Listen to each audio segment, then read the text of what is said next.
Bismillahirrahmanirrahim. Assalamualaikum warahmatullahi wabarakatuh. Alhamdulillahi rabbil alamin. Nahmaduhu wa nasta'inuhu wa nastaghfiruh. Wa na'udzu billahi min syururi anfusina wa min sayyiati a'malina. May yahdihillahu fahuwal muhtadi wa may yudlilhu falan tajida lahu waliyyan mursyida. Asyhadu an la ilaha illallah wahdahu la syarikalah wa asyhadu anna Muhammadan abduhu wa rasuluhu wa ba'd.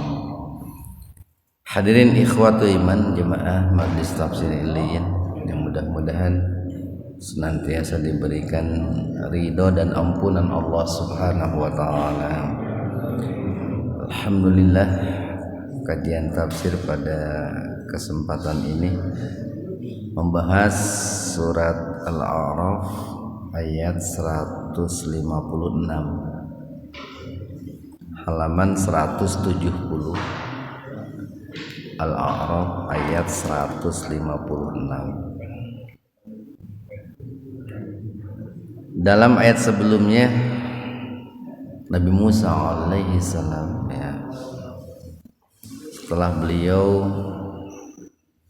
memarahi kaumnya, yaitu orang-orang Bani Israel, yang tentu marahnya itu karena Allah, marahnya itu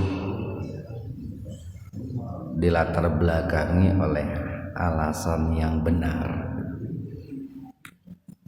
itu karena orang-orang Bani Israel melakukan perbuatan syirik, yaitu menyembah patung anak sapi. Namun kemudian Nabi Musa pun tidak berlarut-larut dalam kemarahannya. Beliau segera sadar dan meminta kepada orang-orang Bani Israel, lebih tepatnya memilih 70 orang Bani Israel untuk bermunajat kepada Allah di Bukit Tur Sinai bersama Nabi Musa alaihi salam. Nah, pada saat bermunajat itulah Nabi Musa memohon kepada Allah agar Allah Subhanahu wa taala itu pertama mengampuni dosa-dosa kaumnya, yang kedua merahmati mereka, kemudian yang ketiga memohon kepada Allah agar mencatat mereka sebagai orang-orang yang baik di dunia dan juga di akhirat. Kemudian dijawab oleh Allah, sesungguhnya rahmatku itu sangat luas dan meliputi segala sesuatu, dan akan aku tetapkan untuk orang-orang yang bertakwa, untuk orang-orang yang menunaikan zakat, dan juga untuk orang-orang yang beriman kepada ayat-ayat kami. Nah, Ibnu Abbas mengatakan terkait ayat 156 ini, bahwa apa yang dimohonkan oleh Nabi Musa kepada Allah Subhanahu wa taala, terutama terkait dengan kaumnya, supaya kaumnya diampuni dan dirahmati, itu dikabulkannya oleh Allah kepada umatnya Nabi Muhammad sallallahu alaihi wasallam. Nah, makanya di 156 ini Allah berfirman begini, waktubna. Ini permohonan Nabi Musa ini, Pak. Jadi kalau dari seorang hamba kepada Allah itu bukan memerintah, memohon. Ini uktub ini kan fi'il amr, kata kerja yang menunjukkan perintah.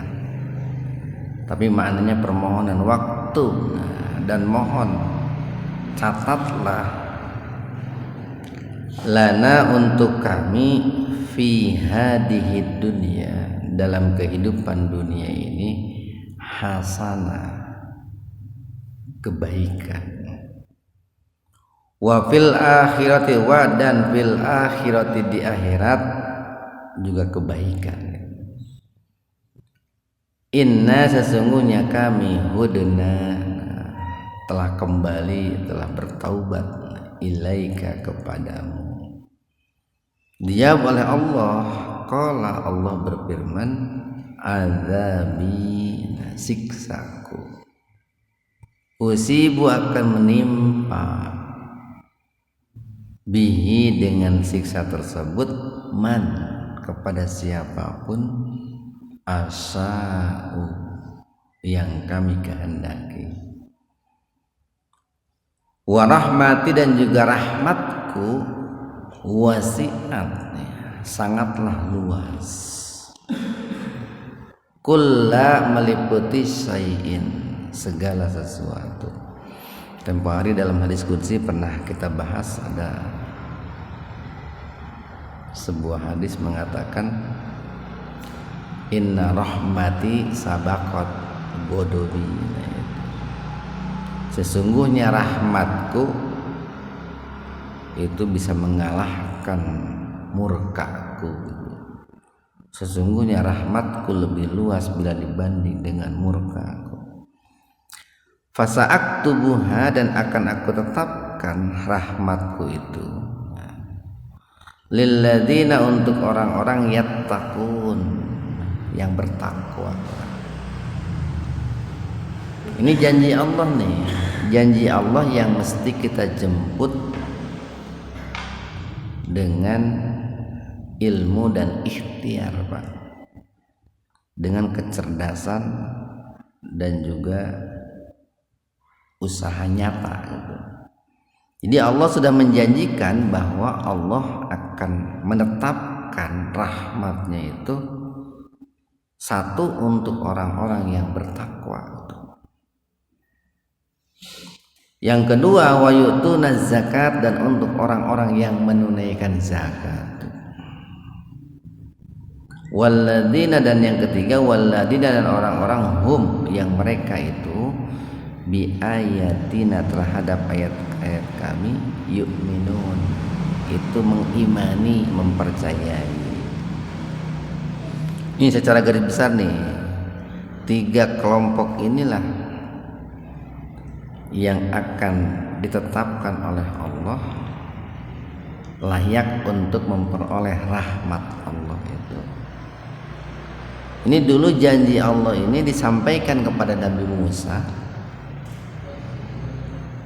yang kemudian kata Ibnu Abbas yang memohonnya Nabi Musa, tetapi janji itu terlaksana kepada umatnya Nabi Muhammad sallallahu alaihi wasallam.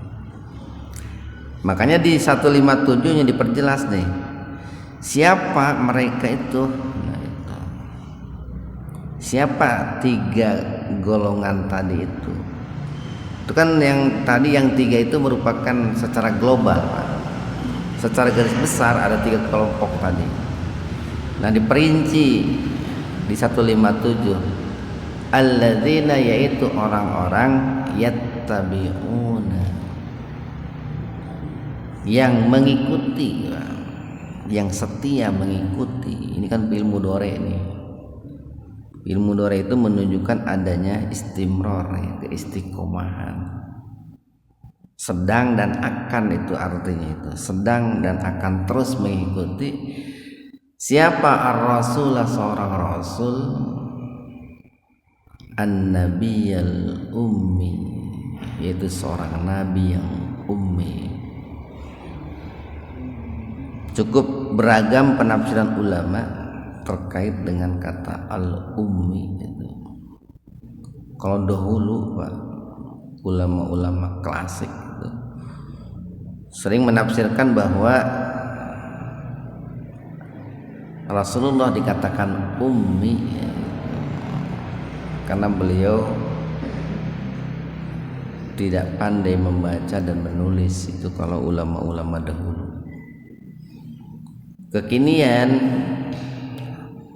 ada yang menafsirkan bahwa nabi yang ummi itu adalah nabi yang sangat disayangi, dicintai dan diperhatikan oleh umminya, oleh ibunya gitu. Bukti diperhatikannya sampai siapa yang harus menyusuinya pun itu betul-betul selektif gitu. Tidak sembarang orang yang menyusui Rasulullah itu. Ibunya sampai mencari ke Bani Sa'diyah gitu. Dan ditemui seorang perempuan yang bernama Halimatus Sa'diyah gitu, yang menyusui beliau gitu. Kalau Sulaiman Al-Asqari yang dalam kitab tafsirnya Jubdatut Tafasir menafsirkan An-Nabiyul Ummi itu seorang nabi yang bukan dari kalangan Bani Israel. Kan hampir seluruh nabi itu dari kalangan Bani Israel. Turunan Nabi Ibrahim tapi melalui jalur Nabi Ishak. Nah, itu hampir seluruh nabi itu begitu. Tetapi Nabi Muhammad itu seorang nabi yang turunannya melalui jalur Bani Ismail. Jadi ada dua jalur, ada jalur Bani Israel, ada jalur Bani Ismail. Nah, dikatakan ummi itu adalah nabi yang berasal dari jalur Nabi Ismail.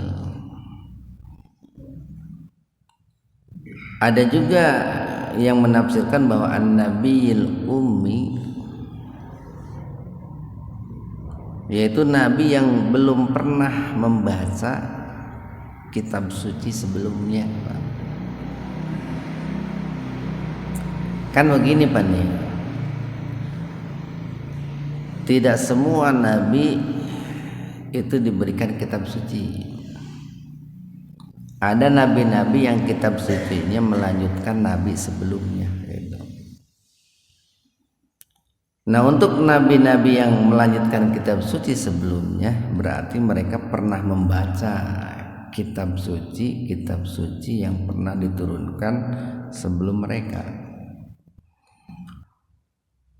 Nah, untuk Nabi Muhammad, beliau belum pernah membaca kitab suci sebelumnya, Pak. Kenapa kau belum pernah membaca? Satu, jarak secara geografis. Dari Mekah ke Yerusalem, tempat kelahiran para nabi dan rasul terdahulu, itu jauh, cukup jauh, Pak. Nabi Muhammad itu baru berkunjung ke daerah itu 2 kali. Pertama ketika masih kecil bersama kakeknya. Yang kedua ketika peristiwa Isra dan Mi'raj itu. Isra dulu kan jalan dulu ke Yerusalem, jadi jauh.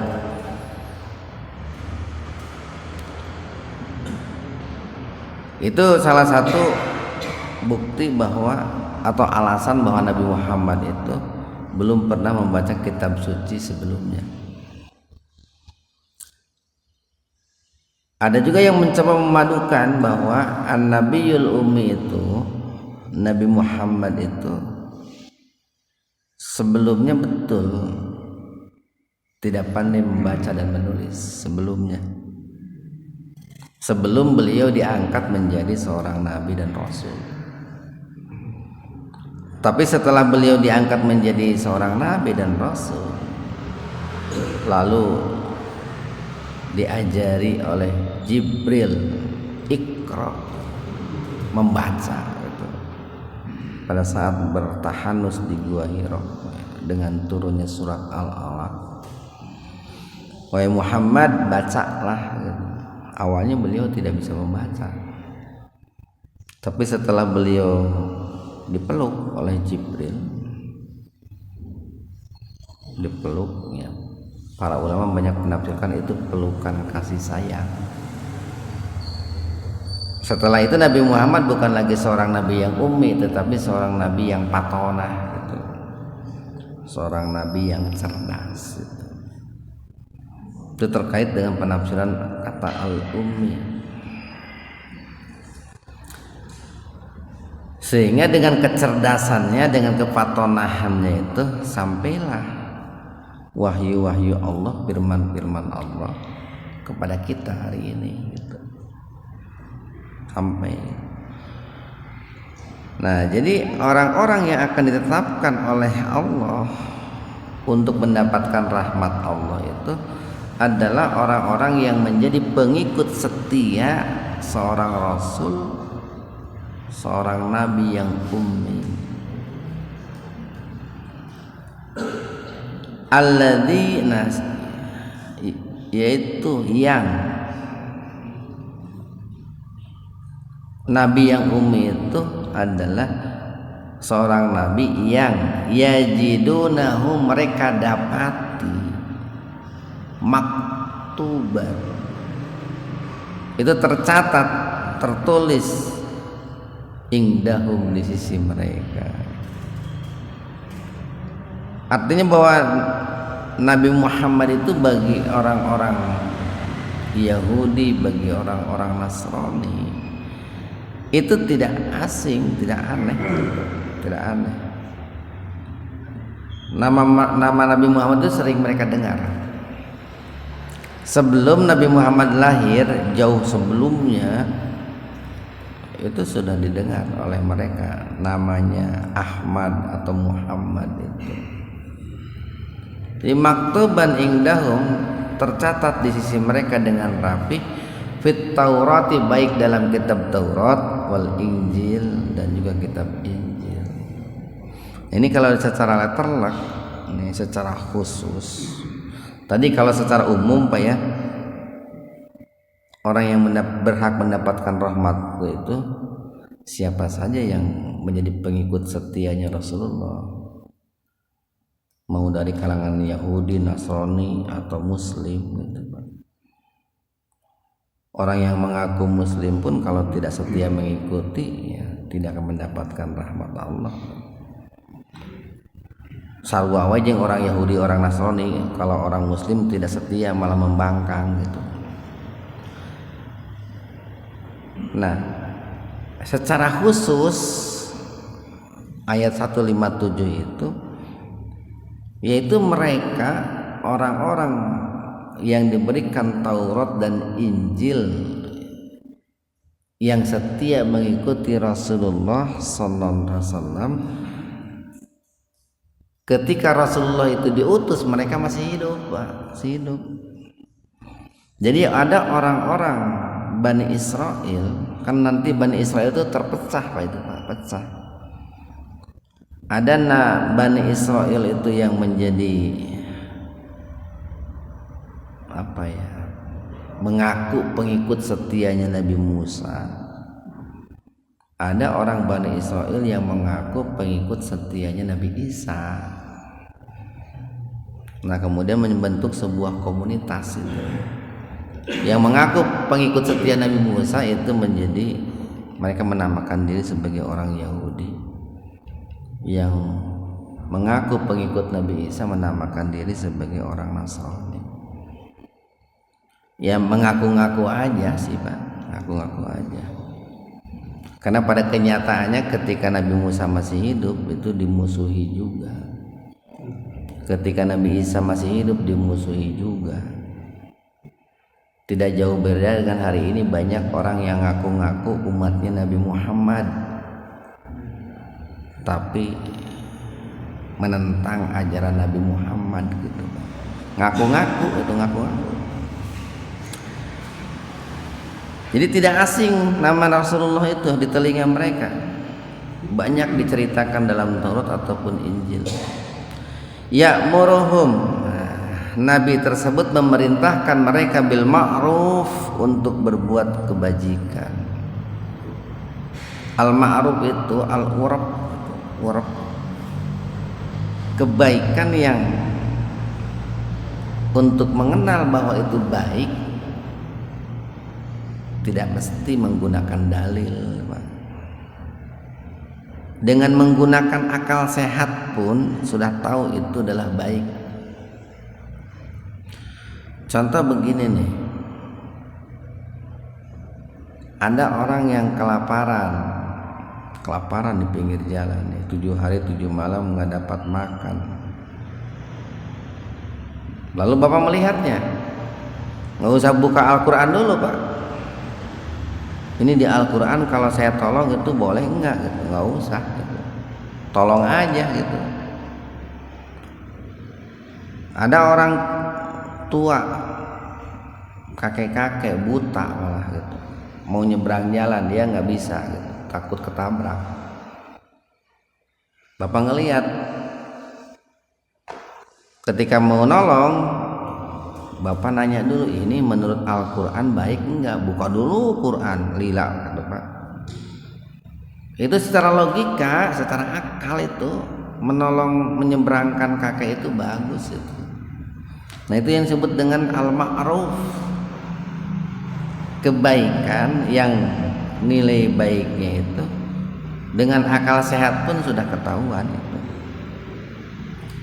Wa yanhahum, dan melarang mereka anil mungkar, dari perbuatan mungkar. Apa perbuatan mungkar itu? Kembalikan dari al-ma'ruf, perbuatan dosa yang nakaro itu asing, aneh, tidak dikenal. Ma'ruf itu kan dikenal, mungkar itu tidak dikenal. Artinya tidak dikenal oleh fitrah. Jadi ada ketika seseorang itu berbuat dosa, fitrah itu kan suci, Pak. Kesuciannya itu merasa aneh gitu. Fitrahnya itu merasa aneh dengan perbuatan dosa yang dilakukannya. Jadi kalau ada orang nih umpamanya mencuri, itu hati nuraninya itu menolak sebetulnya, Pak. Menolak. Hati nuraninya itu aneh gitu, Pak. Karena yang dikenal oleh hati nurani itu al-ma'ruf. Orang mencuri nggak usah cari dalil di Al-Quran, Pak. Sebetulnya akalnya pun sudah tahu mencuri itu jelek. Dengan akal sehat itu, dengan adat istiadat juga sudah diketahui. Berikutnya yang ketiga nih, tadi kan ciri nabi yang ummi itu, Nabi Muhammad itu mengajak manusia berbuat ma'ruf, yang kedua mencegah manusia berbuat mungkar.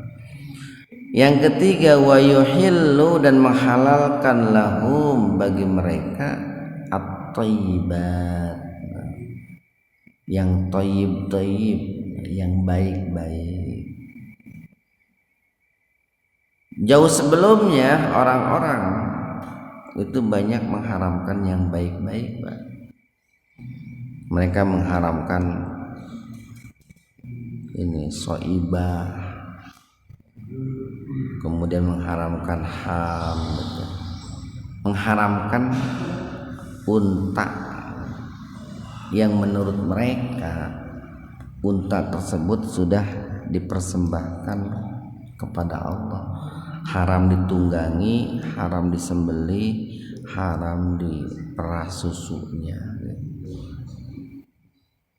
Padahal Allah tidak mengharamkan itu. Allah tidak mengharamkan. Wa yuharrimu, dan mengharamkan alaihim, atas mereka al-khaba'is, yang buruk-buruk. Jadi jauh sebelumnya nih orang-orang Bani Israel itu mereka mengharamkan lemak, Pak. Padahal lemak itu tidak diharamkan oleh Allah, tapi mereka mengharamkan. Dan Nabi itu ciri yang keempatnya nih, mengharamkan yang buruk-buruk. Orang Bani Israel menganggap bahwa binatang yang disembelih atau hewan yang disembelih oleh Nabi Muhammad atau oleh Nabi Musa itu haram. Tapi binatang yang mati, apapun penyebab kematiannya, itu halal karena disembelih langsung oleh Allah gitu. Dan ya logikanya terbalik gitu Pak, terbalik. Allah haramkan babi, malah mereka halalkan gitu. Allah halalkan unta, sapi, malah mereka haramkan sapi itu. Lamun aya orang Yahudi makan daging sapi, atau Yahudi anu munafik lamun di umat Islam Pak. Aslinya orang Yahudi mah tidak boleh makan daging babi, daging sapi. Kan disembah oleh mereka tuh. Ya Tuhan di dahar ke mereka tuh. Pangeran sorangan di dahar itu nggak mungkin. Nah itu seperti orang yang ngaku Islam tapi makan daging babi. Nah itu tuh, kayak begitulah. Ciri yang kelima, wayadau, dan melepaskan anhum dari mereka itu israhum, beban-beban mereka, wal aglal, dan belenggu-belenggu allati kanat alaihim, yang membelenggu mereka. Ini Nabi Muhammad itu memang begitu, melepaskan beban-beban, belenggu-belenggu yang membelenggu manusia. Jadi makanan yang dahulunya diharamkan padahal Allah tidak mengharamkan itu dihalalkan kembali. Dihalalkan kembali. Ibadah-ibadah yang sebetulnya sudah mudah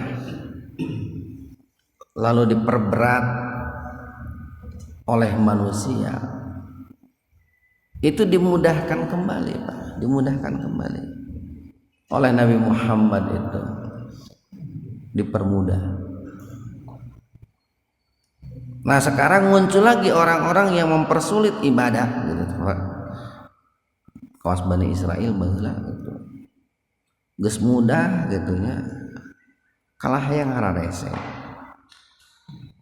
Umat Nabi Muhammad juga aya nu kitu tah, nu ngakuna umat Nabi Muhammad geus mudah hayang anu hararese.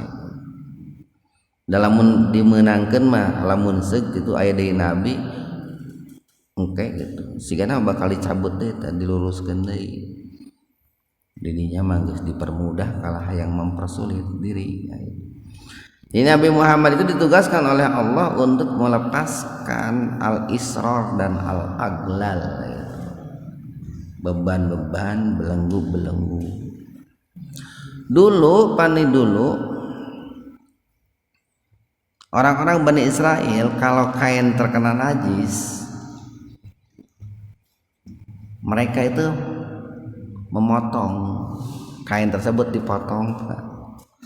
Di lamun aya calana kena najis di jalan, potong gitu Pak. Umat Nabi Muhammad kan teu begitu, tinggal dicuci aja kan gitu, tinggal dicuci. Nah jadi kadang ada orang yang beragama itu hanya sebatas berdasarkan akal, berdasarkan logika, sehingga karena dibuat-buat itu sering memperberat dirinya Pak, memperberat diri. Kita lanjut nih, masih 157. Falladzina, maka adapun orang-orang amanu yang beriman, bihi, maksudnya bihi itu bin nabiyil ummi, kepada seorang nabi yang ummi itu, wa azzaruhu, dan juga memuliakannya, mengagungkannya, wa nasaruhu, dan juga menolongnya. Jadi ketika ada orang-orang yang menghinakan Nabi Muhammad, dia berusaha untuk memuliakannya. Ketika ada orang yang melecehkan Nabi Muhammad, berusaha untuk menolong menjaga nama baiknya. Wattaba'u, dan senantiasa mengikuti an-nuro, cahaya. Alladzi, yang mana cahaya itu unzila, diturunkan, ma'ahu, bersamanya. Maksudnya cahaya di sini adalah Al-Qur'an dan As-Sunnah. Jadi itu dua sumber cahaya. Kalau diibaratkan mah Al-Qur'an itu, kalau diilustrasikan sederhana mah, katakanlah Al-Qur'an itu umpamanya mataharinya, Sunnah itu bulannya, itu Pak. Itu dua sumber cahaya bagi umat Islam, itu Al-Qur'an dan As-Sunnah. Kalau Al-Qur'an dan As-Sunnah untuk menerangi hati manusia, kalau matahari dan bulan itu untuk menerangi jasmani manusia utamanya. Makanya kolat baheula sok mararoe tonggong isuk-isuk teh, mararoe tonggong gitu, supaya penyakit teh jalarau, keluar keringat gitu Pak, urat-urat jadi lancar, maroe tonggong gitu. Ayeuna mah kan lain maroe tonggong, jelema teh kalah di arasean, marake AC. Jadi darah barareku, urat barareku, tarariis dina jero awak teh. Makanya orang-orang tua dahulu sarareha teh tonggongna diparoe wae Pak, itu ku sinar matahari. Jasmaninya disinari matahari, ruhaninya disinari oleh Al-Qur'an dan As-Sunnah. Insya Allah sehat itu. Ulaika, mereka itulah humul muflihun, orang-orang yang akan beruntung. 158. Qul, katakan oleh Muhammad, ya ayyuhan nas, wahai sekalian manusia, ini sesungguhnya aku rasulun, seorang rasul, Allah ya Allah. Sesungguhnya aku ini Rasulullah, Rasul utusan Allah. Kita sering katakan, apapun yang disandarkan kepada Allah itu akan menjadi agung, menjadi mulia. Masjid, Baitullah itu kan menjadi mulia tuh. Bahkan untanya Nabi Soleh disebutnya naqatullah, untanya Allah. Terlebih-lebih ini nih Rasul, disandarkan kepada Allah, Rasulullah. Jadi sesungguhnya aku ini adalah Rasul Allah, ilaikum, untuk kalian. Ini di sini ngamakan ilaikum,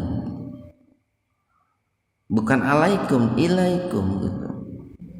Karena membawa banyak manfaat, membawa banyak maslahat, menciptakan peradaban, kemajuan-kemajuan. Jami'a, semuanya. Alladzi, yang mana Allah itu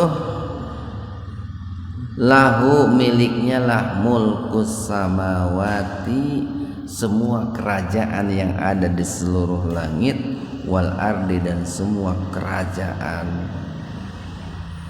kepresidenan namun di orang yang ada di seluruh bumi.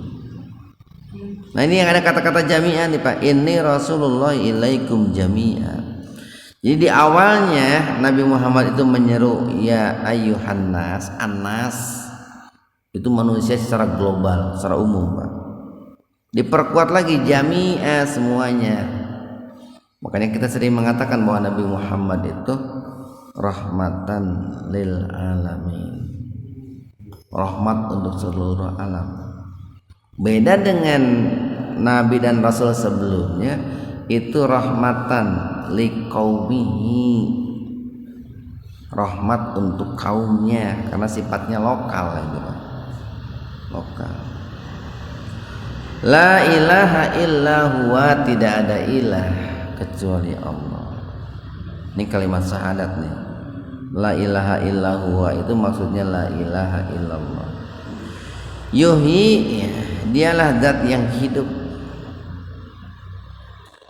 Wa yumit, dan dialah zat yang mematikan.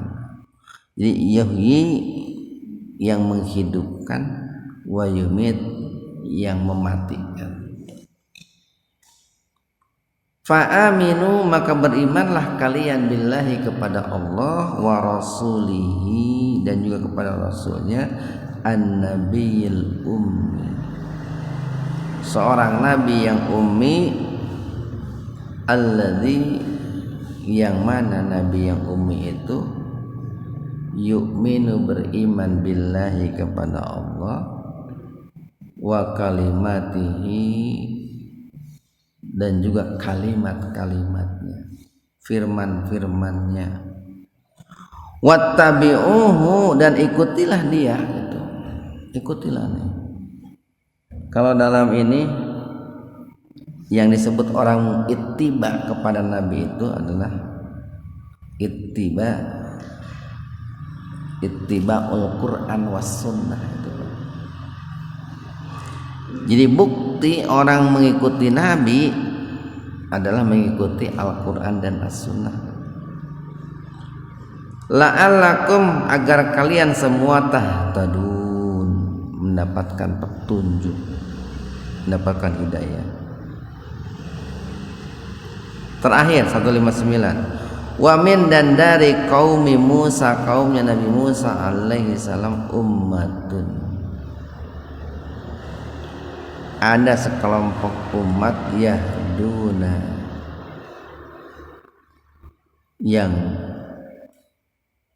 memberikan petunjuk, bil haqqi, dengan benar, wa bihi, yang dengan petunjuk itu ya'dilun, mereka mendapat atau mereka berbuat adil.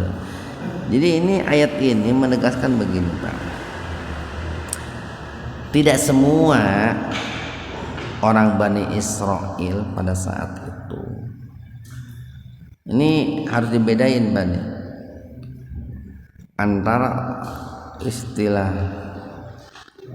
Bani Israel hari ini dengan Bani Israel zaman dulu, atau antara ahlul kitab hari ini dengan ahlul kitab zaman dulu.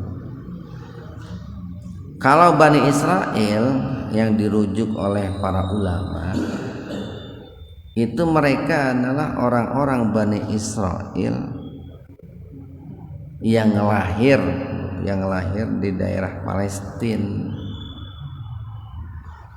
atau ahlul kitab yang sering disebutkan oleh para ulama itu adalah ahlul kitab yang lahir di daerah Palestina. Itu dibedakan dengan ahlul kitab dengan konteks hari ini. Kalau ahlul kitab zaman dulu atau Bani Israel zaman dulu, itu ada di antara mereka itu yang mendapatkan petunjuk, yang dengan petunjuk itu mereka berbuat adil, ada apa. Jadi yang beriman kepada Allah, mengikuti syariat Nabi Musa, ada itu. Kayak kita lah Pak, kayak orang hari ini, ada yang mengikuti ajaran Nabi Muhammad, aya anu ngabangkeang, aya. Ada juga ahlul kitab itu yang kemudian mengikuti ajaran Nabi Isa, setia, aya, yang disebut hawariyun itu. Nahnul hawariyun, kami inilah orang-orang hawari. Tetapi biasanya yang namanya manusia, kalau orangnya sudah tidak ada, sok ngaku-ngaku gitu, ngaku-ngaku. Ketika Nabi Musanya ada, ditentang. Tapi kalau sudah tidak ada, saya ini pengikutnya. Nabi Isa ada, ditentang. Setelah tidak ada, saya ini pengikutnya. Nabi Muhammad masih ada ditentang, ketika tidak ada kami ini pengikutnya gitu. Kan suka begitu manusia.